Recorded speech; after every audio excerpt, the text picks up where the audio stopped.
Jesus explains the divine reality as an alternative to the world of games. July 8, 2015. Words from Jesus to Sister Clare, spoken by Jackie.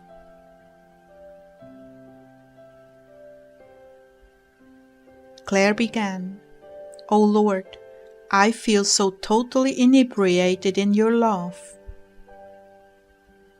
"And I in yours, Clare." "Really?" "Yes, you remember little Pantutu. You looked into his eyes and were lost in the wonder of his little being." "Yes, I do remember. It was intoxicating." This experience you find in Graces Dispensed on your behalf. The link is below this video. Yes, it is very intoxicating. There is nothing like that kind of love. It is indeed a new kind of love, a new class of love.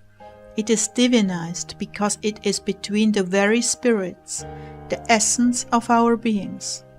There is nothing like it on earth that can correlate. That is why heaven is so saturated with bliss. Everyone is relating to one another on that level.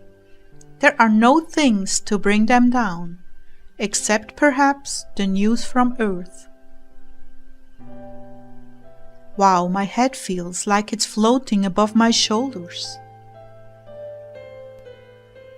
Yes, that's what it feels like. You are operating in another dimension, another wavelength. This state is so readily attained by being with me in spirit and in truth. Your eyes are even a little blurry.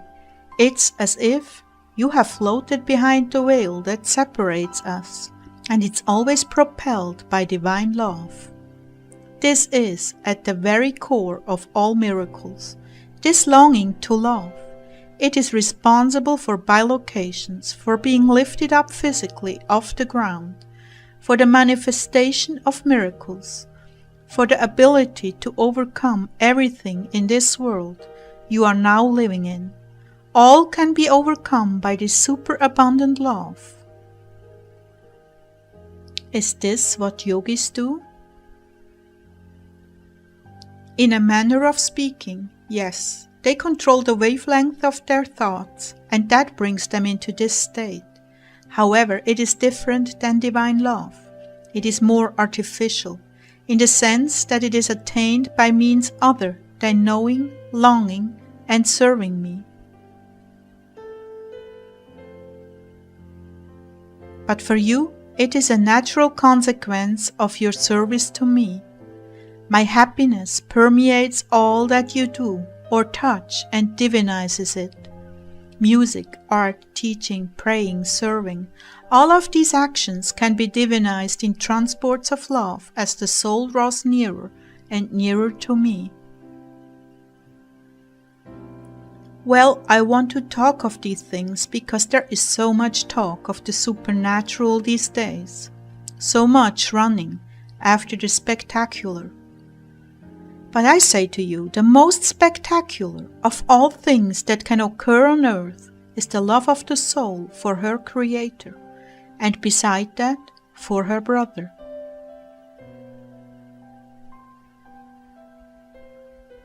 There are different ways to attain these disciplines, many different ways, but the very best is the desire of love.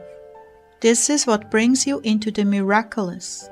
This fire, once it is ignited within you, rages and burns away the pettiness of the flesh, bringing the soul face to face with me and my pure love for you.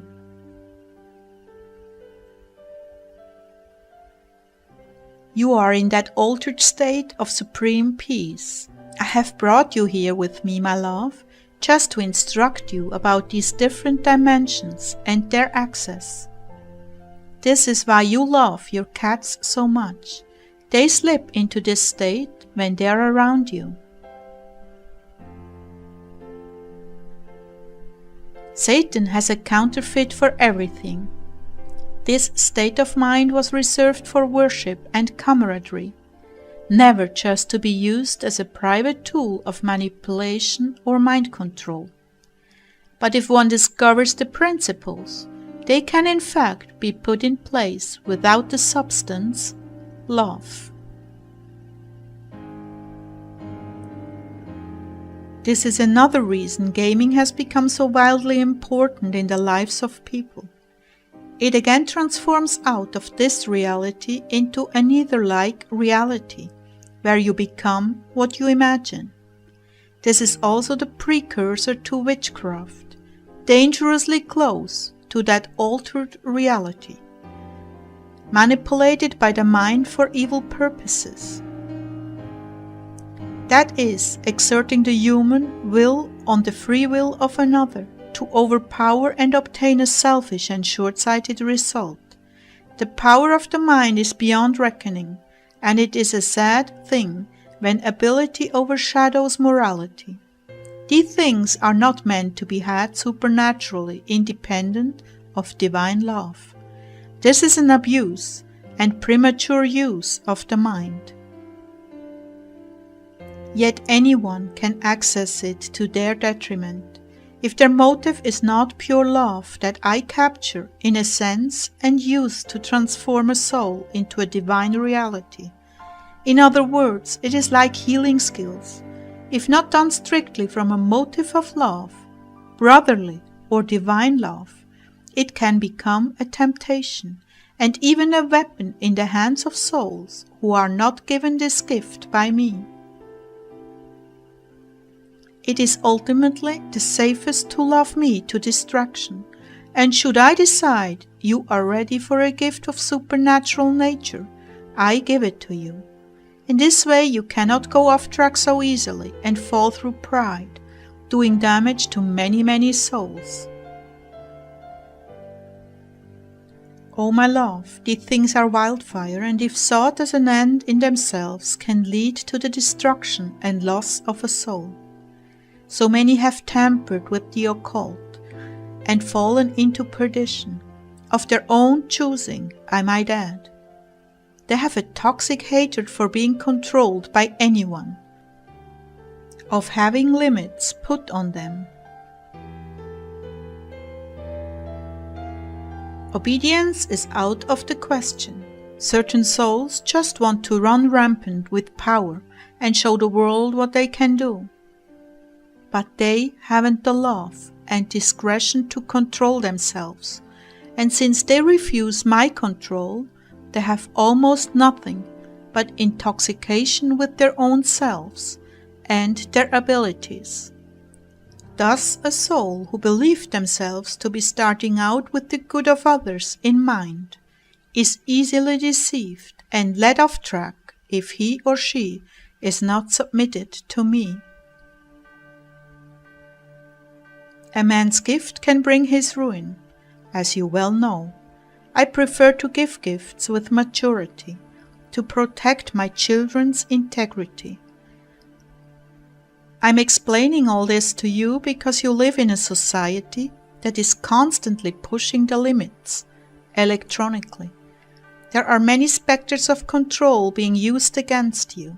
By that I mean energies being used by spirits and electronically to create chaos in the human mind and separate you from me.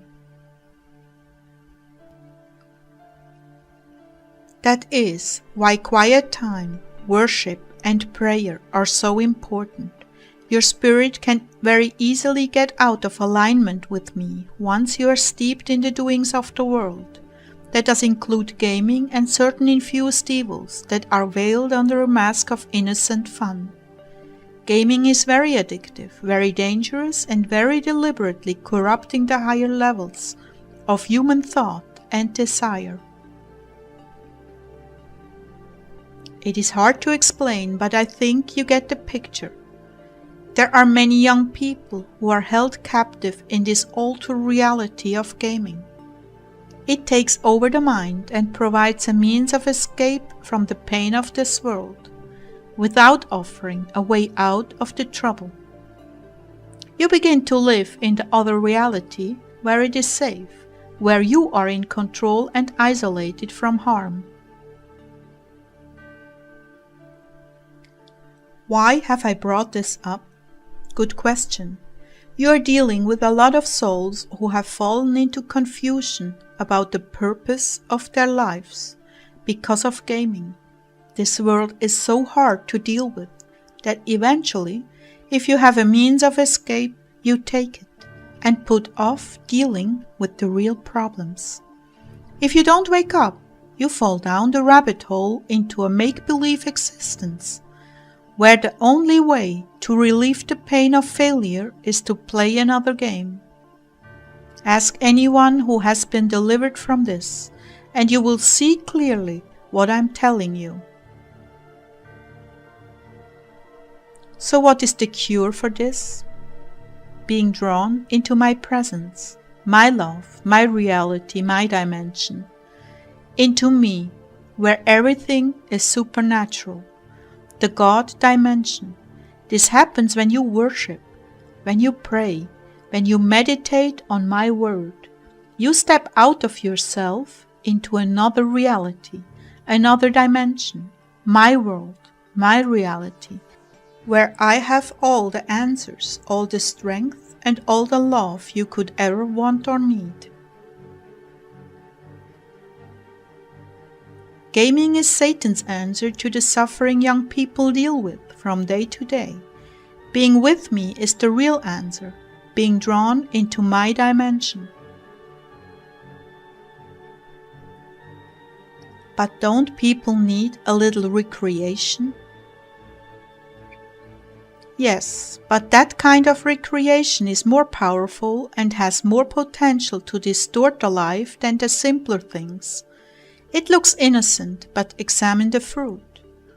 Not only that, but it is deliberately designed to be addictive.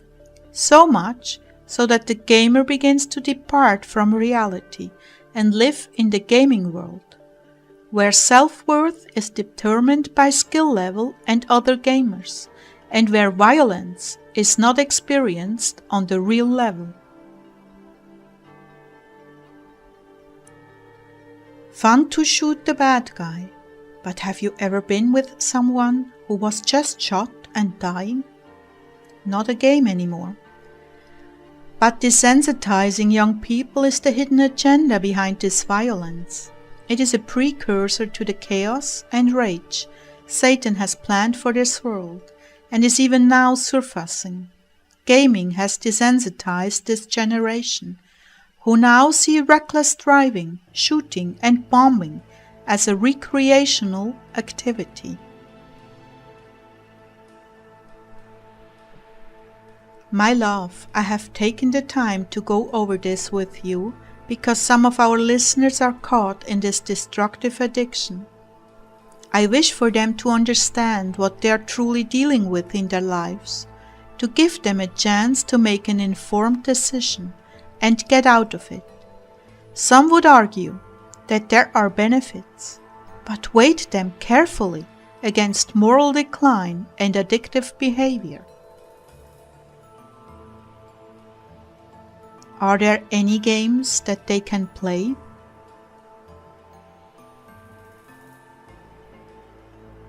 The rule is, anything that is sinful depicts suffering, rebelliousness and anarchy, violence, war, destruction. Anything like that is not healthy. There are simple little games, educational and to increase mental abilities and innocent, creative fun, like building cities, golf and the like. But if one becomes addicted, then you have a problem. Be ever so careful to examine the game and its goals before you get involved in it. There is nothing wrong with innocent fun. It is the sinful that should never be a part of your life. My children, I'm not trying to deprive you of all fun. I'm asking you to be smarter than the devil and look beyond the fun to see what things you are learning and being introduced to. I'm asking you to consider the loss of time when you become so addicted to the game you lose track of your life. Where you are going, who you are serving, what is happening to your goals in life, your true purpose. Consider these things and be advised that if a man scoops fire into his lap, he will get burned. Be wise as a serpent and gentle as a dove. Your adversary has thousands of years of practice corrupting human nature. Stay in obedience to me, and you will be protected. Yield up your will. Lord, please reveal to me that this is not pleasing to you, and I will stop. And expect me to do it. There is little as pleasing to me than a soul who values obedience above their own desires. I bless you now to see through my eyes the things that you are giving your time to, and the courage to let go of them, if need be.